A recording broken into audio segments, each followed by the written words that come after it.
All right, we're looking Techmath2. This is chapter 14. Instead of doing the notes out of the red book, I'm just working through every one of the assignments. So we did 47 already. This one's going to be for 48. We're talking about quadratic functions. Quadratic functions are any second degree equations.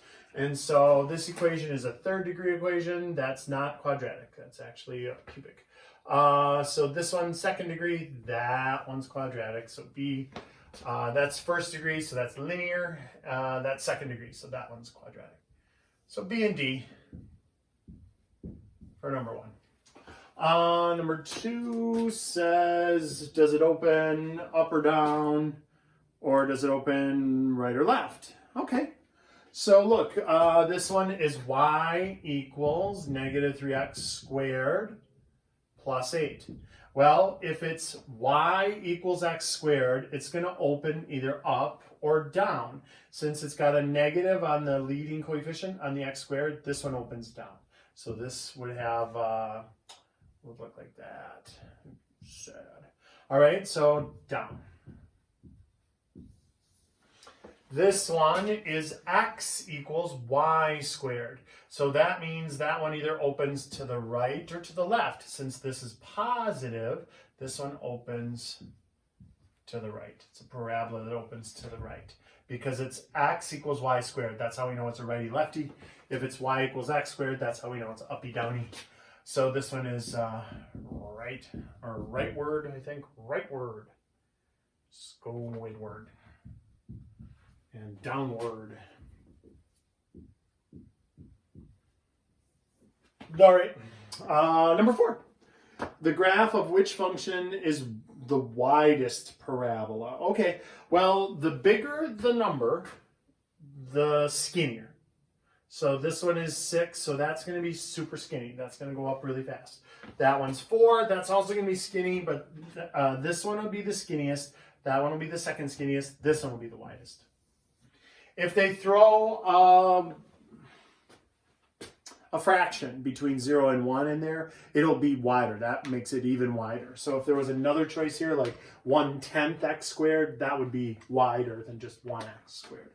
So let's take a look at 5. They want us to find the axis of symmetry and the vertex. Okay, well, axis of symmetry, we'll put a pin in that. First, let's find the vertex. So to find the x part of the vertex, we take A, B, and C. A is 2, B is negative 8, C is 3. So that's out of here. The thing in front of the x squared is A, the thing in front of x is B, and the thing without an x on it is C. To find the vertex, you do the opposite of B over 2A. Oh, apparently I didn't even need C. All right. So the x part of the vertex then is negative 8 over 2 times 2. That is 8 over 4, which is 2. So the vertex, the x part of the vertex is 2. And then you might say, well, but now we need the y part. How are we going to find the y part? Well, you got an x and you got an equation. Let's pop it in. 2 squared minus 8 times 2 plus 3.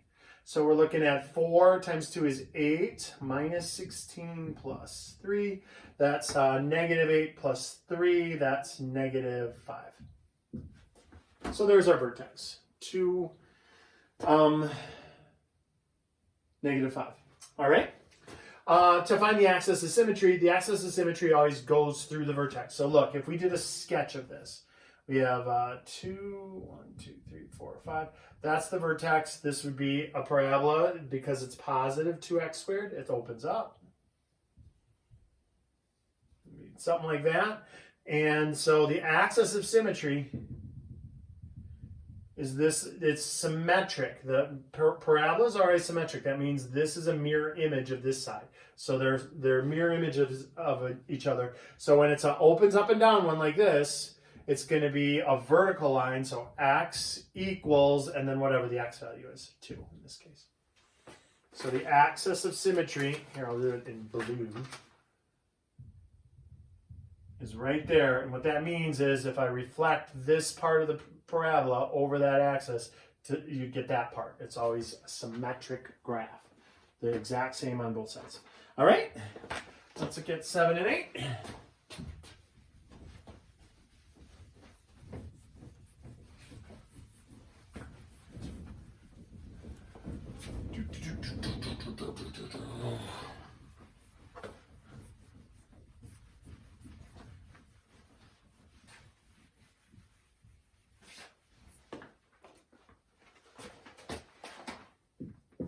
So 7 and 8, we have x is equal to negative 5y squared plus 4.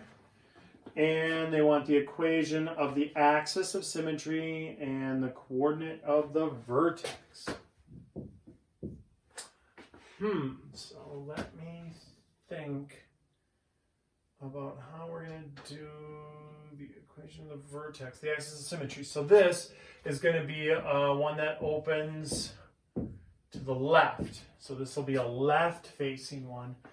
I'm trying to think. I don't have that committed to memory. Let's see if we can work backwards on this. So 4, 0. So the opposite of B, I think it's the same. I think it's just instead of the x part of the vertex, we find the y. The y part of the vertex is the opposite of B over 2A. Let's give that a try.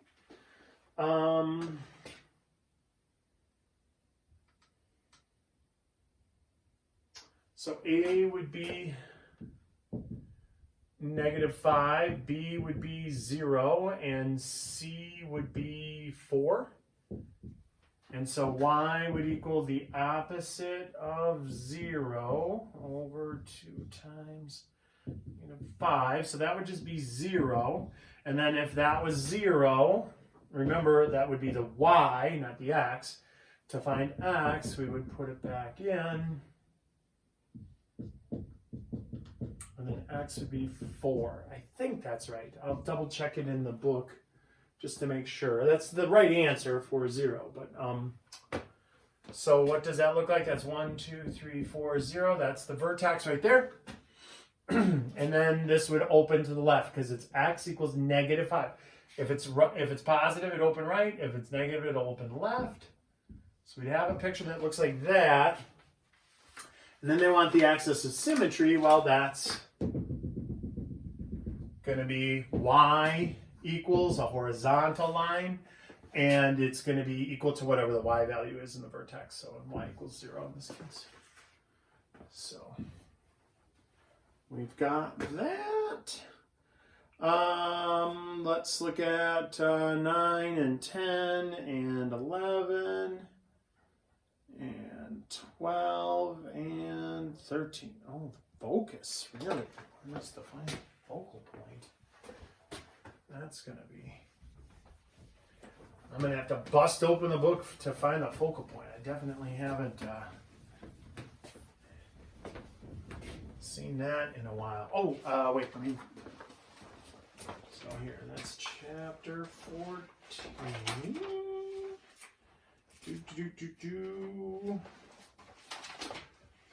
Parabolas. Lovely, lovely, lovely. Horizontal parabolas. Y is equal to the opposite of B over 2A. Yay! That's exactly what we did. Okay, so we have that. And I have to find the focal point. Ugh, that's going to be less fun. All right. So let's take a look at 9 and 10. We got y is equal to negative 2x squared plus 12x. And they want the maximum value. Well, okay, we'll think about it. The maximum value, this is going to be a parabola that opens downward. So the maximum value will be the vertex. So basically, when they're asking for the max on this, they're asking for the vertex. So we can find the vertex. Oh, you could use your graphing calculator to even find the vertex. You graph it and then pop in maximum, left bound, right bound, take a guess, and then hit enter. and it'll give you the maximum. It will give you the vertex that way.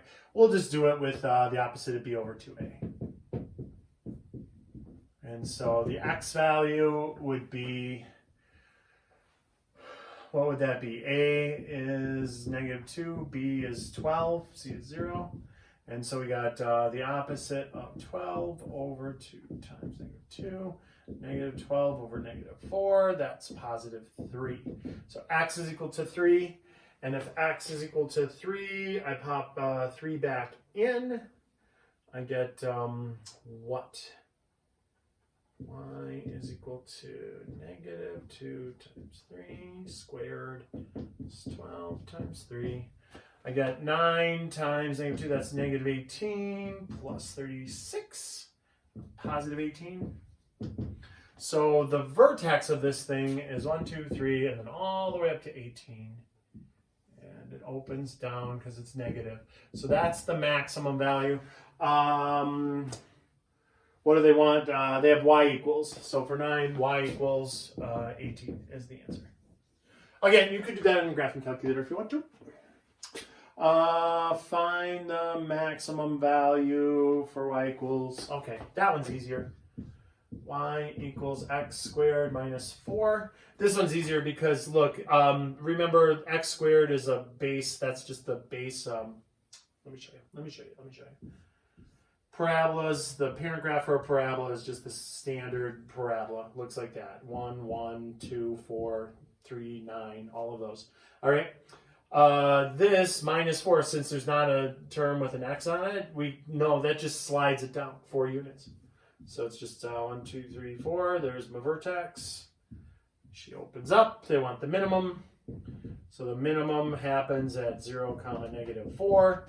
And so the minimum is y equals -4. So that's pretty easy.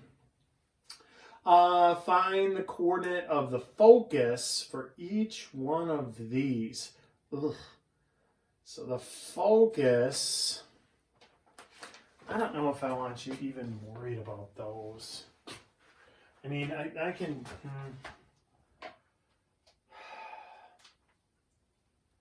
I can demonstrate how to find the focus, but it's, we got the focus is the equidistant from the vertex to the directrix. So the interior point of any parabola has what's called a focal point. There's a directrix, that's a line that's horizontal when it opens up and down. It's a horizontal line, and it's the same distance from the vertex as the focal point is. What that means, a focus is, if you draw a perpendicular line to the directrix, it will always end up being equidistant from that point to the focal point. So there's this focal point that's equidistant in the interior of any parabola.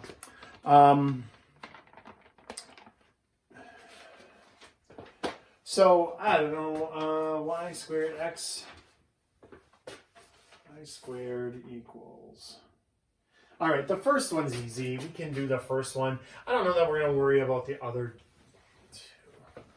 So the focal point is always on the interior of the parabola. And if this were college algebra, we'd really go in depth on this, but this isn't going to be on a test. This isn't going to be anywhere. So we can look at this. It's y squared is equal to 4px.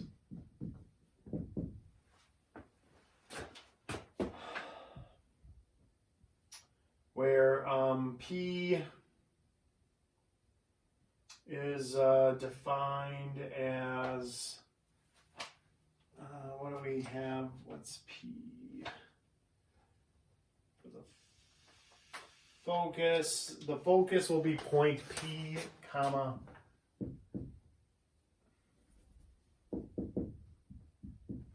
Focus is basically the x value of the p when it's exactly on a line. So if I have y squared equals 12x, what we do is we say 4px is equal to 12x. And so we can divide out the 4x and get p is equal to 3. So if p is equal to 3, we have our focal point at 3, comma 0. So if we were to graph this, this would be y equals x squared. Like if I did the square root of both sides.